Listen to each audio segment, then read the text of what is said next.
दिवस है, 42वां स्थापना दिवस है। इस स्थापना दिवस के अवसर पर हम लोग जो पुरानी हमारे जो कार्यकलाप हुए हैं उसकी चर्चा करते हैं और भविष्य में क्या हमारी रणनीति होगी उसके खिलाफ हम वो चर्चा करते हैं। तो सबसे पहले हमारी रणनीति है और हमारा जो संगठन का है ध्येय है कि बैंकों के प्राइवेटाइजेशन के खिलाफ हम लोगों ने लगातार लड़ाई लड़ी है। करीब 30 बार हम लोगों ने हड़ताल किया है। उनका हुआ था राष्ट्रीयकरण, वह बहुत बड़ी घटना थी। मतलब है कि पूरे देश की पूंजी को पूंजी बाजार में नहीं जाने देना और उसका एक टारगेट ग्रुप में लाना और सरकारी क्षेत्र में उन पैसे को लाना और उससे एक ग्रोथ में ब्रांड ग्रोथ में इसको इस्तेमाल करना। लीड बैंक स्कीम आए, सघन ऋण लोगों को मुहैया किया गया, छोटे छोटे तबके के लोगों के लिए, रूरल आर्टिसंस को, फार्मर्स को, आपका डेयरी सेक्टर में। नतीजे के तौर पर क्या हुआ, कृषि उत्पादन हमारे देश का काफ़ी बढ़ गया और आज भारत ये चावल का बहुत बड़ा निर्यातक देश, गेहूं का बहुत बड़ा निर्यातक देश। यह सरकार पता नहीं क्या समझती है, लेकिन समझती नहीं है। इनका घोषित नीति है मार्केट इकॉनमी का। इस मार्केट इकॉनमी में इनकी व्यवस्था बदल जाएगी। ये जो अर्ध समाजवादी देश है पूरा का पूरा पूंजीवादी अर्थनीति में चला जाएगा, पूंजीवादी क्षेत्र में चला जाएगा, जिसमें रेगुलेटेड एम्प्लॉयमेंट नहीं होगा, रेगुलर जॉब नहीं होगा। कैजुअल ये जो पूंजी है, जो सैलरी मिलेगा, वो सैलरी जब कब मिलेगा, कैजुअल वर्कर, कॉन्ट्रैक्ट वर्कर का, यह पूंजी पूंजीपतियों के हाथ में चला जाएगा, अदानी अंबानी के यहाँ चला जाएगा। जैसे उनकी पूंजी में कितना विकास हुआ आप समझ सकते हैं। ये अदानी की पूंजी लाख करोड़ भी नहीं थी, 25-50 हज़ार करोड़ जब सरकार आई थी। अभी देश का सबसे बड़ा इंडिया का टेकर हुआ।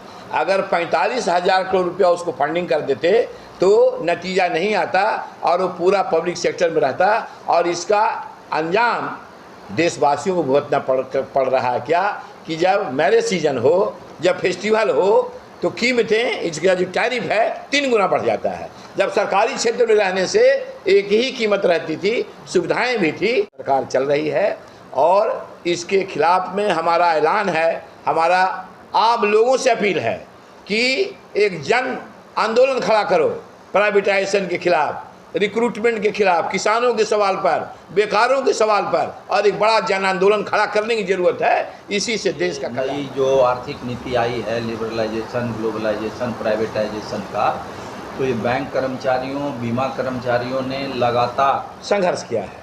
कम से कम 40 से ज़्यादा स्ट्राइक किया है सिर्फ प्राइवेटाइजेशन के खिलाफ, जिसकी वजह से उसी का नतीजा है कि सरकार चाह करके भी इस पर 2 कदम आगे चलती है तो उसको 2 कदम पीछे आ जाना पड़ता है। अभी उसने तय किया है कि 2 सरकारी बैंकों का प्राइवेटाइजेशन करेंगे और ये आज से नहीं, जब से मोदी सरकार बनी है तब से वो कोशिश कर रहे हैं। लेकिन इनके रहने के बावजूद भी ये इतने आक्रामक तरीके से अपने देश के लोगों पर आक्रमण करते हैं हर तरीके से। तो बैंक के निजीकरण की जो उनकी 2 बैंकों के निजीकरण की जो योजना है वो हमारे संघर्ष का ही नतीजा है कि वो अभी भी बचा हुआ उसमें आगे नहीं बढ़ पा रहे हैं। अनप्रोटेस्टेड रहता तो कब कहीं कर दिए हुए होते। और उसी का नतीजा है, लेकिन आउटसोर्सिंग अभी भी जारी है। उसी का नतीजा ये बढ़ भी रहा है कि ये वो प्राइवेटाइजेशन का ही एक पार्ट है आउटसोर्सिंग। वो ऑर्गेनाइज्ड संघर्ष, बैंक में कर्मचारी रहेगा तो लगातार संघर्ष होता रहेगा। तो एक साजिश के तहत, एक प्लान के तहत वो बैंक से लगातार कर्मचारियों की संख्या कम है। आउटसोर्स एम्प्लॉय से आप काम चला रहे हैं। स्वीपर के रूप में बाहर के लोगों को आप कंट्रेक्चुअल के रूप में डेली बेसिस पर रखे हुए हैं। पेमेंट भी उतना नहीं कर रहे हैं, रेगुलराइज भी नहीं कर रहे हैं, अपॉइंटमेंट रोके हुए हैं और काम का लोड डिमांड किया है कि जितने कैजुअल वर्कर हैं सबको रेगुलराइज किया जाए और जो एनपीएस है उसको समाप्त करके और पेंशन को अपडेट किया जाए। बैंकिंग इंडस्ट्री में पेंशन अपडेटेड नहीं है, इसको अपडेट किया जाए और इसके लिए तमाम लोगों को गोलबंद करके संघर्ष करना पड़ेगा और इस गवर्नमेंट को बिफिटिंग रिप्लाई देना पड़ेगा। और अगर ये सरकार नहीं मानती है तो अगला आंदोलन करेंगे, स्ट्राइक करेंगे, स्ट्राइक एक्शन में भी हम जाएंगे।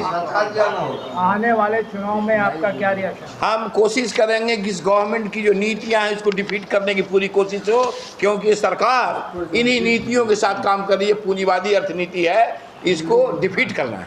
इसको डिफीट जी।